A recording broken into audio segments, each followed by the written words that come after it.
don't be so overly dramatic about it, Chuck. You're saying it's a falsehood, and they're giving, Sean Spicer, our press secretary, gave alternative facts to that. But the point remains. Wait a minute. Alternative facts? Alternative facts. After Donald Trump's 2016 inauguration, sales of 1984 increased by 10,000%, and it became the #1 bestseller in America. In a post-truth society, is George Orwell's 1984 even more important now than ever? It is a book that in politics has been co-opted by both the left and the right, with the term Orwellian being used and misused in the clamour for power. Orwell believed deeply in the importance of truth, seeing it as essential to freedom, individuality, and justice. 1984 reflects a fear of truth's erosion under authoritarian regimes and propaganda. He was alarmed by the power of governments and media to distort reality, how lies could be accepted as truth if repeated and reinforced by authority. These beliefs are deeply grounded in Orwell's personal experiences, as we shall see, fueling his growth as both a political thinker and a writer, two aspects always intertwined in his life. In some ways, the novel is about the future, but it is also about the present. Even Orwell, who published the book in 1949, said it should be seen not as a prediction, but as a warning.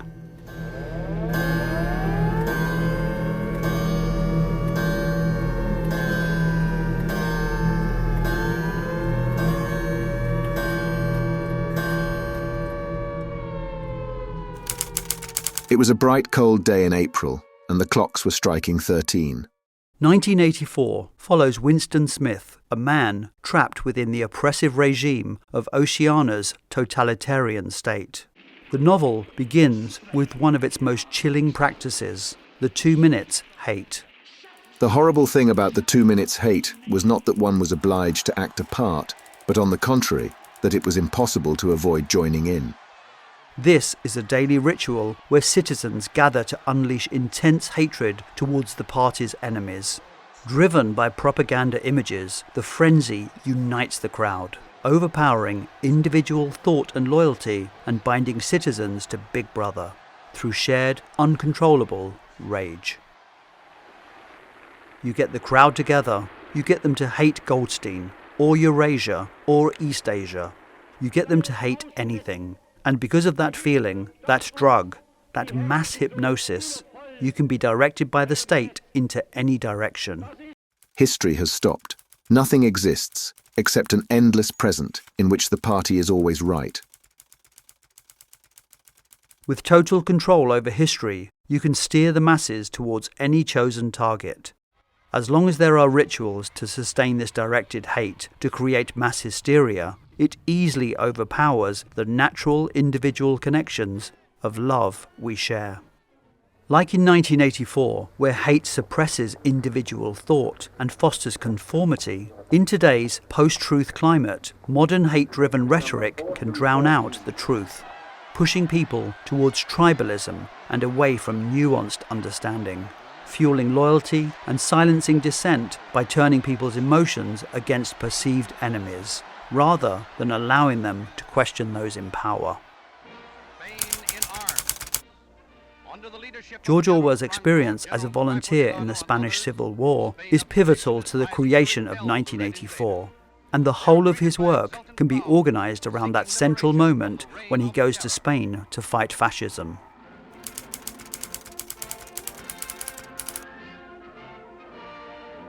The Spanish Civil War was a conflict between the Republican government, supported by leftists, communists and anarchists, and the nationalists led by General Franco, who were backed by conservative, fascist and monarchist forces.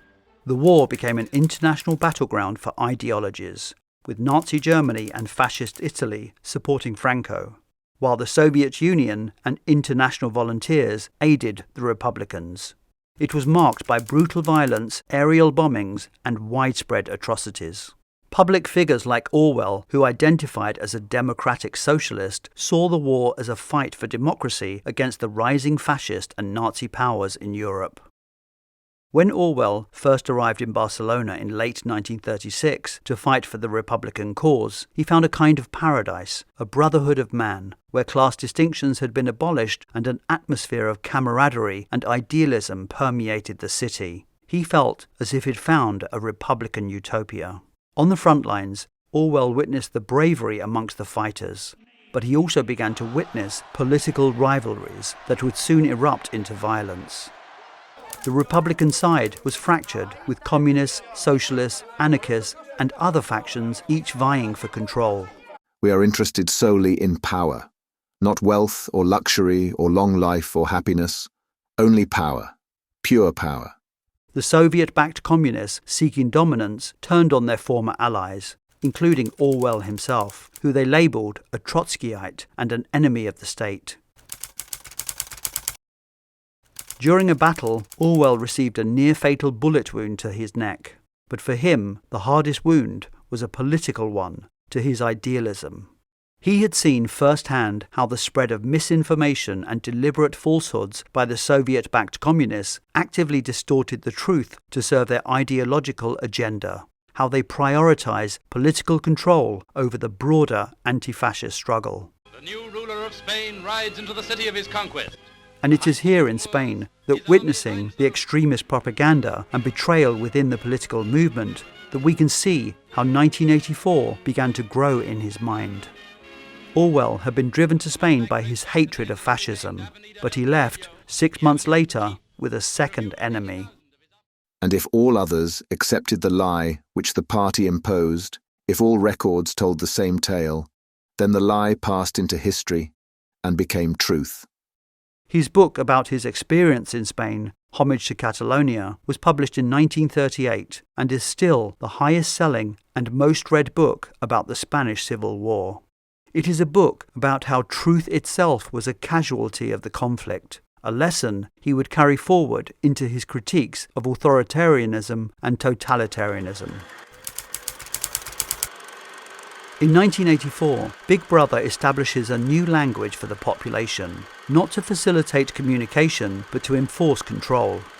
Doublethink lies at the very heart of INGSOC, since the essential act of the party is to use conscious deception, while retaining the firmness of purpose that goes with complete honesty. Concepts like doublethink and Newspeak function as instruments of power designed to shape and restrict thought itself. Orwell had a lifelong fascination with how language conditions thought, and the way thought can be reconditioned by the manipulation of language. In the end, the party would announce that 2 and 2 made 5, and you would have to believe it. A state of war once more exists between Great Britain and Germany. In 1941, Orwell had joined the BBC's Eastern Service, where he helped produce radio broadcasts aimed at countering Nazi propaganda and maintaining morale in British-controlled India. While he supported the fight against fascism and understood the need to counter Nazi influence, it was during his time at the BBC that Orwell saw firsthand how simplifying complex truths and demonizing opponents, manipulating facts, or changing them to fit a specific narrative demonstrated that propaganda, even for a good cause, could be a dangerous tool in the hands of authority.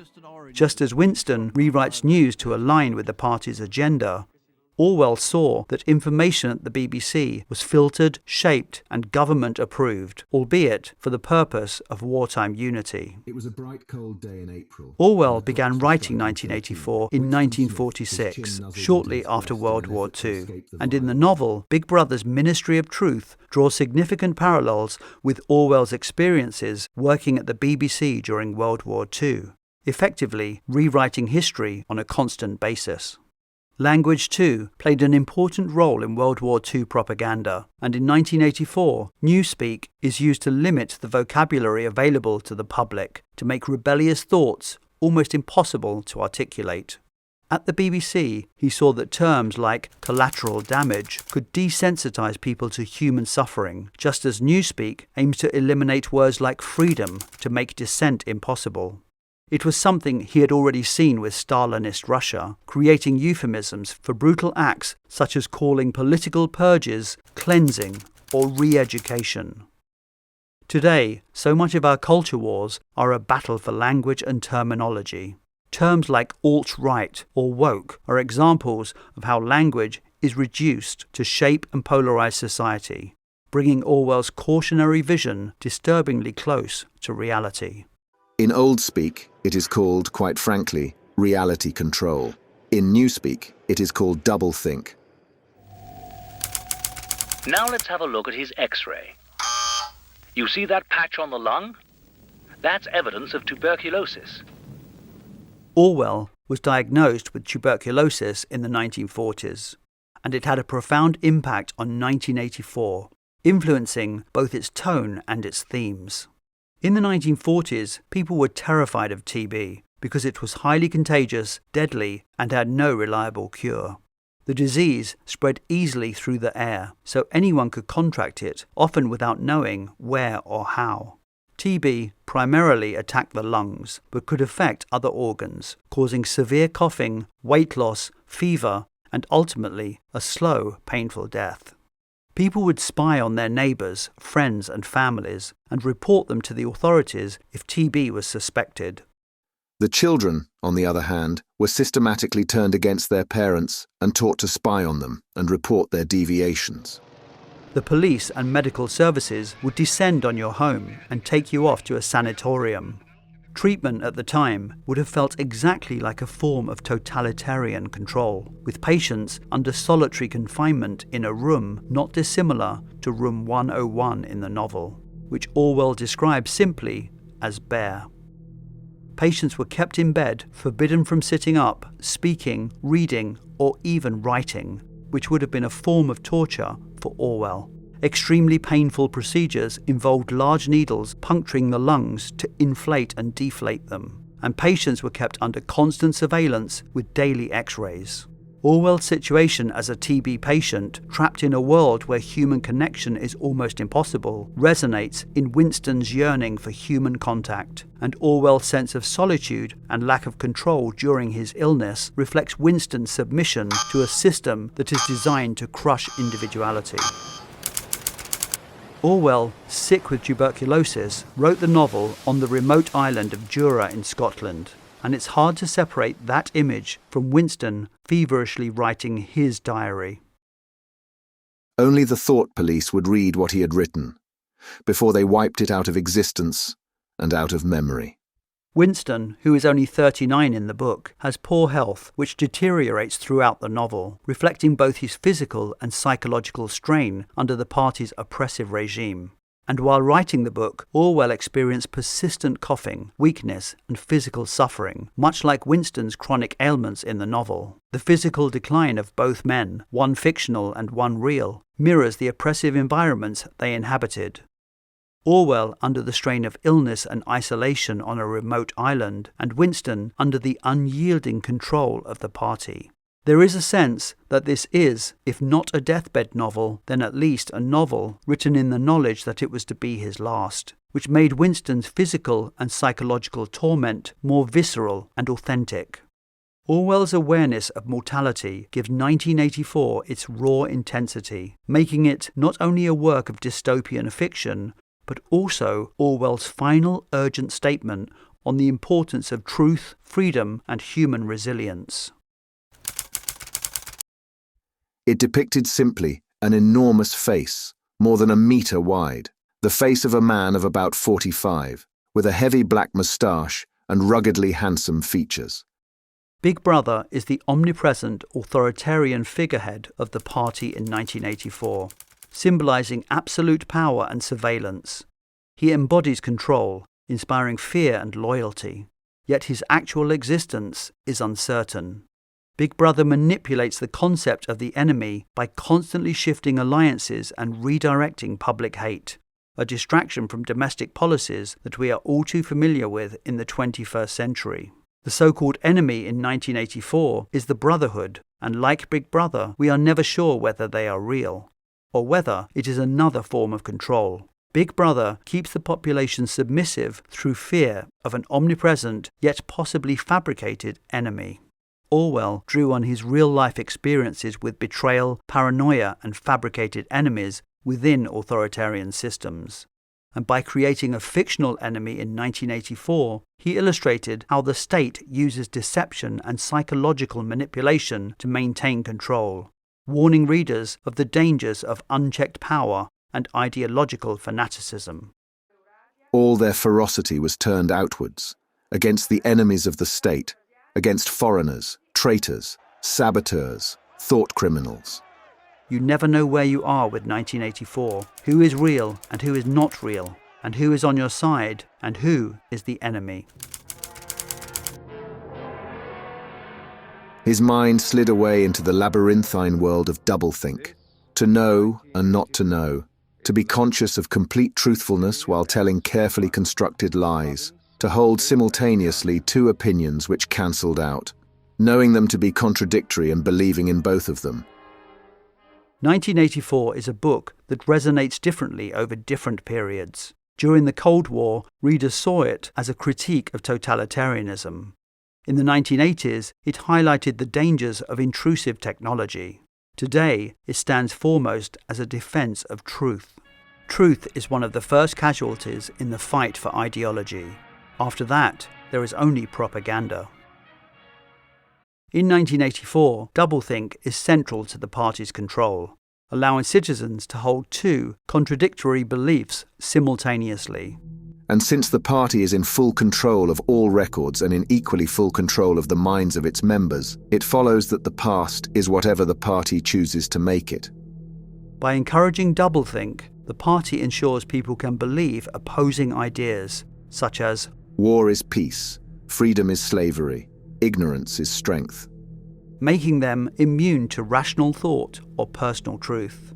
Particularly in the last 2 decades, conspiracy theorists of every variety have all demonstrated a fierce disregard for factual evidence that contradicted their beliefs, often reinforced by TV cable news, talk radio, and by online echo chambers.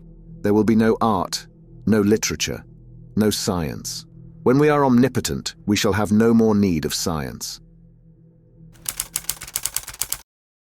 1984 is a bleak novel. Difficult, pessimistic, and unrelenting. A novel that really gets under your skin, and that is the point. It's an uncomfortable book, and Orwell wants us to be uncomfortable. Because when we are, that's when we start to see what's going on. And yet 1984 doesn't end with the end, but with the final adoption of Newspeak had been fixed for so late a date as 2050. 2050. This is the final word of its appendix, The Principles of Newspeak. This section is written in Old Speak rather than Newspeak, and in the past tense, suggesting it is written later and from the point of view of someone who has already read the novel. It offers the reader a rare glimpse of hope, suggesting that the party's attempt to eliminate Old Speak, and by extension free thought, ultimately failed, and there is a future beyond Big Brother's regime. Another, less hopeful theory is that the appendix serves as a testament to Big Brother's final and ultimate victory. Everything was all right. The struggle was finished. He had won the victory over himself. He loved Big Brother. Either way, 1984 is the book that we reach for when truth is twisted, language is manipulated, and power is misused. It's a novel designed to wake us up. The moral to be drawn from this dangerous nightmare situation is a simple one, he explained in a press statement after the book came out. Don't let it happen. It depends on you. Asleep or awake, working or eating, indoors or out of doors, in the bath or in bed, no escape. Nothing was your own except the few cubic centimeters inside your skull. If you are free in your country to read 1984, then it is not the country described in 1984. Orwell used the novel to warn us that without objective truth, individuals lose their agency and society loses its freedom. Freedom is the freedom to say that 2 + 2 make 4. If that is granted, all else follows.